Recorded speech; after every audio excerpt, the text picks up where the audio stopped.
He escaped in 1999. They found out in 2024. The man who disappeared twice. Before we start, hit subscribe, like, and comment, because what you're about to hear has been buried for 25 years, and tonight, we dig it up. The storm hit the Oregon coastline the same night they found the van. Sheets of rain hammered the asphalt as state troopers surrounded the abandoned vehicle near Tillamook Bay, doors open, headlights still glowing like eyes frozen in shock. The engine was cold. The tracks around it washed out. By the time Detective Sarah Whitlock arrived, the tide had already swallowed whatever footprints might have been left behind. She stepped out of her cruiser, the wind slamming the door back into her leg. "What do we have?" she shouted. A trooper handed her the ID pulled from the glove box. The driver's license showed a middle-aged man with gray stubble and tired blue eyes. The name beneath it made Sarah's breath catch. Michael Trenton, escaped 1999. Presumed dead. A fugitive who vanished from a Washington state prison 25 years earlier. His escape had been declared a drowning after a failed attempt to cross the Strait of Juan de Fuca. A body was never found. Official word, he didn't survive the currents. Unofficial belief, someone helped him. But now, in 2024, his fingerprints were on a steering wheel less than an hour old. The rain picked up, thunder rolling across the black sky as Sarah leaned into the van. No blood. No struggle. A neatly folded jacket, reading glasses, and a sealed envelope addressed to U.S. Marshals Service, confidential. The envelope was bone dry, meaning someone placed it there after the rain started. Sarah tore it open. Inside was a single sheet of paper, handwritten in calm, deliberate strokes. "Stop looking. You already know the truth." A location was written beneath it, coordinates leading deep into the coastal forest. By sunrise, a search team had combed through the thick pines and ferns. The air smelled of wet bark and salt carried inland by the storm. A German shepherd caught a scent and bolted downhill, dragging its handler until they reached a clearing. There, barely visible beneath a layer of moss and soil, lay a concrete slab. Freshly disturbed. Sarah knelt, brushing away dirt until her gloved fingers found a rusted metal hatch. They pried it open, revealing a narrow staircase spiraling underground. Stale air wafted up, old, untouched, suffocatingly still. "Flashlights," she ordered. The steps creaked under their weight as the team descended into a forgotten structure, a bunker from the Cold War era. Blue-gray mold coated the walls. Water dripped steadily somewhere deeper in the darkness. At the bottom, they found a room about the size of a small apartment. A cot. A lantern. Empty cans of beans. A typewriter. And taped to the wall, a meticulously organized timeline of events from 1999 to 2024, newspaper clippings, case files, security camera stills. He had been watching them, tracking them, anticipating them. A second cot sat across from the first. Sheets still warm. Sarah touched the mattress. Someone had slept there less than an hour ago. Then came the sound. A faint metallic click from the hallway. The team rushed toward it, flashlights slicing through the dark. At the far end of the bunker was a single reinforced door. No knob. No hinges. Just a square steel panel embedded in the concrete. Sarah wiped away dust and shone her light across the surface. Carved into the metal in jagged, shaky lines were the words, "He never left." Her radio crackled violently. "Detective Whitlock, you need to return to the surface, now. You're not going to believe who just walked into the station." Sarah froze. Static filled the line. Voices overlapped. Then the message came through clearly, spoken by someone standing directly at the front desk. "My name is Michael Trenton. I escaped in 1999, and I think someone's been pretending to be me." The bunker lights flickered. The search team looked at each other. No one breathed. And at the bottom of the stairs, a shadow moved across the wall, someone standing just out of sight. The two lives of Michael Trenton. Detective Sarah Whitlock drove back to headquarters with headlights cutting through the early morning fog. Her hands trembled against the steering wheel. She didn't know if it was the exhaustion or the fear that the man waiting at the station wasn't humanly possible. When she stepped into the lobby, every officer was silent, watching the thin, gray-haired man sitting calmly on a bench, hands folded, expression steady. He stood when she approached. "Detective," he said with a voice quiet but confident. "I've been waiting for this day. 25 years is long enough." She motioned for him to follow. Once inside the interview room, she set down a fresh mug of coffee. "Let's start with the obvious. Where have you been since 1999? He exhaled slowly. "I wouldn't know," he said. "Because the man you're looking for isn't me." Sarah stared. "Then why do you have his face, his fingerprints, and his ID? Michael leaned forward. "Because someone made sure I would." The room fell silent. The fluorescent lights hummed overhead, giving the space a cold blue tint. "I woke up in a cabin outside Spokane in the summer of 2000, he continued. "No memory of how I got there. Just a wallet with the name, Michael Trenton, a set of clothes, and a note that said, 'Start over.'" Sarah's pulse quickened. "And you never questioned it?" "I did," he said. "I questioned it for years. But every time I tried to figure out who I really was, someone would show up, watching me from across the street, shadowing me in grocery stores, following me on the highway." "Who?" He shook his head. "I never saw their faces. But they always made one thing clear: do not go back." Sarah pulled out a photo of the abandoned van found that morning. "Is this yours?" "Yes." "And the bunker?" "Never seen it before."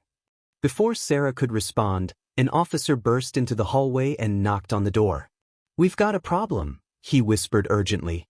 She stepped outside. "What now?" The officer handed her a tablet displaying a live feed from the bunker team. "Ma'am, you need to see this." The screen showed the cold, concrete bunker, but something had changed since they left. Pinned across the wall were dozens of photos. Photos that weren't there 30 minutes earlier. Photos of Sarah. Her childhood home. Her college graduation. Her first day at the department. Pictures of her inside her own apartment, taken through windows. Taken at night. Taken when she was asleep. A chill spread through her spine. "This wasn't here," she said. "None of this was here." The officer swallowed. "There's more." He tapped the next image. It showed a blurry figure entering Sarah's apartment 2 nights ago. Wearing a dark hood. Carrying a folder. Leaning over her bed. But the face was unmistakable. It was Michael Trenton. Not the one in the interview room. The other one. Sarah whispered, "That's impossible." Inside the room, the Michael who walked into the station tapped on the glass from his side. "Detective," he asked softly. "Is everything all right?" She walked in slowly. "Tell me again why you came here." He brushed a hand across his forehead, visibly shaking now. "Because someone kept sending me letters. Photos. They said the police were in danger. That I was in danger. That the man who escaped in 1999 wasn't dead. And that he wanted his life back." Sarah leaned in close. "Michael, are you saying the man we think died in 1999 is alive, impersonating you, while you impersonate him?" He nodded. Tears welled in his eyes. "I don't know who I am, detective. But he does. And he's getting closer." Before she could process it, alarms blared through the station. Emergency lights flashed red. Doors locked automatically. Officers sprinted down the hall. Sarah grabbed her radio. "What's happening?" The reply made her blood freeze. "Detective, we found the van again. Someone moved it. There's a new note on the seat. It says, 'Bring him back to where it started.'" Michael went pale. "I know where that is," he whispered. "It's the place I woke up in. The cabin." Sarah steadied her breath. "And what happens if we don't go?" Michael stared at her with eyes full of dread. "He'll come to us. The man who walked out of his own life." The drive to the cabin took 3 hours, cutting through winding mountain roads wrapped in thick pines and heavy fog. Detective Sarah Whitlock drove in silence, her grip tight on the steering wheel, desperately trying to make sense of the impossible. 2 men, 1 identity, both claiming truth, and both lying in ways she couldn't yet understand. Michael sat in the passenger seat, trembling slightly as the forest swallowed the last traces of daylight. "This place ruins you," he whispered. Sarah frowned. "You remember it? Every detail?" Every inch. Every sound. But none of it feels like my memory. When they arrived, the cabin looked abandoned, sagging porch, broken shutters, a rusted wind chime clinking in the icy breeze. But Sarah felt it instantly. Someone had been here recently. The front door was cracked open. Inside, the smell of cedar and cold earth drifted through the stale air.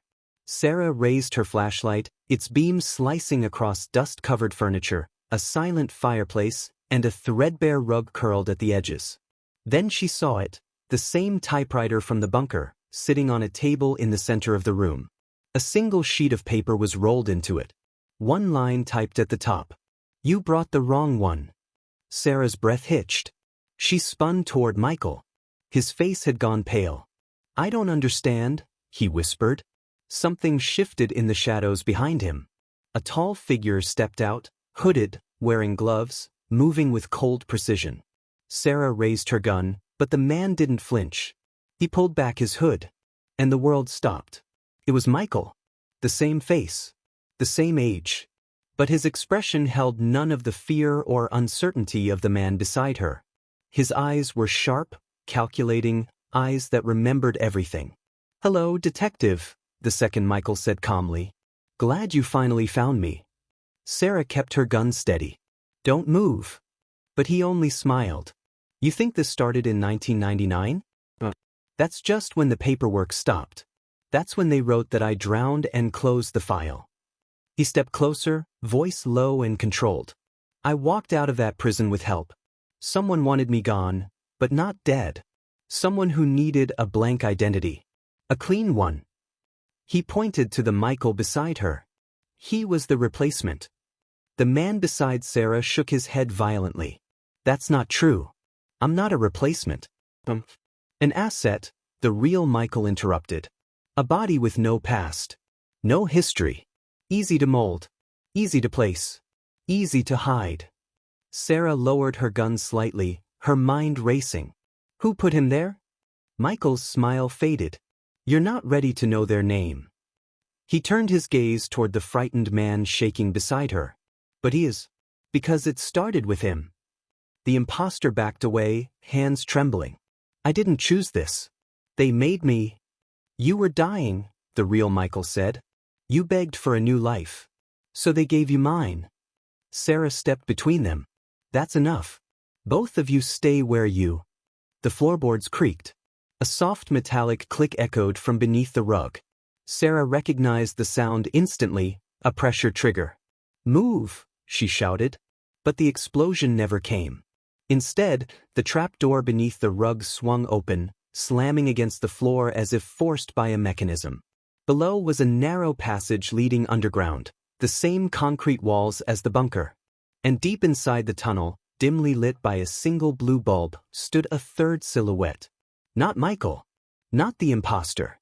Someone older. Someone watching. Someone who had been expecting them. As the figure stepped forward, Sarah finally understood the truth. This wasn't a case of one man escaping in 1999. It wasn't even a case of a stolen identity. It was a program. One that replaced people. One that erased lives. One that thrived on the forgotten. Michael whispered, voice breaking. He didn't escape the prison. The prison escaped him. The older figure lifted a hand and spoke 3 words that turned Sarah's blood to ice. Subject recovery initiated. Every light in the cabin and tunnel shut off at once. Blackness swallowed them. Then footsteps. Then silence. By the time backup arrived, the cabin was empty. No bodies. No footprints. No sign anyone had been there at all.